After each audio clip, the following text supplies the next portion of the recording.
Roman, you are also a former ambassador to Ukraine. Can I just ask on a little bit more personal, we see so many people from Canada being very supportive of Ukraine. I know that there are maybe family links in history, but is it also a little bit your Nordic spirit that comes through here? Certainly our cold weather spirit, yes. I mean, cold weather causes people to, we couple up, get together. But yes, obviously, the Nordic countries, for us in my previous Canadian diplomat life, were always the like-minded countries. And I think we are all now coming to an important test, because our high-minded, morally superior like-mindedness was in large part based on a US security cushion that allowed us to kind of play our own little roles. But now, if that cushion in certain respects is being taken away, how can we stick together? How can we innovate together? And I think that opens important niches, especially for a country like Sweden, but also other Nordic partners. When I think about Canada, I think about a country that has significant security and defense industry capacities, but largely as a component supplier. Sweden still has the infrastructure as an integrator that can generate entire products and weapon systems and supply them. And I think that is a very important asset, especially right now when the geometry of support systems, alliances, is maybe not de jure, but de facto changing. And coming back to the meeting that happened here in Sweden this week.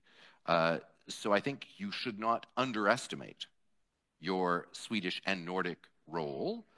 Try to drag countries like Canada along into this. I think it's interesting that last week, the Polish Prime Minister, I think, tweeted out that he had spoken with President Zelensky, Prime Minister Trudeau, and would be attending the meeting in Sweden this week. So they see a connection, and I think all of us should see that connection as well, because transatlanticism does not relate to only one country. So in my new role as business-ombudsman, I deal with individual complaints that companies might have about how they're treated by different parts of the Ukrainian government, and we try to resolve them. And in 2/3 of the cases, we successfully resolve them without it going to court.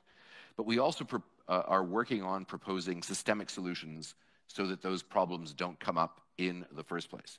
And we'll be doing a report on the Miltech sector, regulatory barriers that could be improved.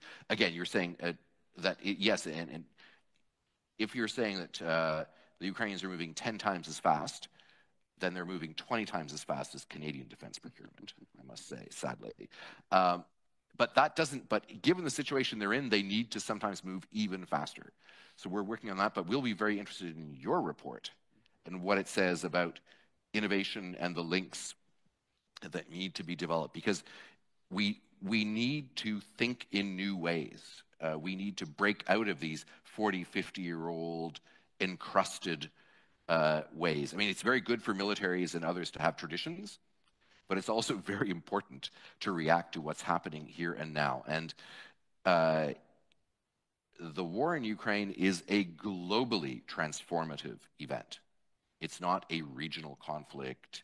If you look at the attention that's being paid in Japan to the war in Ukraine, if you look at the way countries like Australia are looking at it, Australia is right now the biggest single contributor of tanks to Ukraine.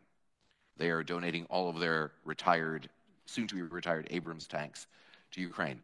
So it means that for those countries that are closer geographically, we need to be, in a sense, a sort of a hub for what is the global interest in what's happening. And that means being focused, but also being open to partnerships. Thank you. We have a very important voice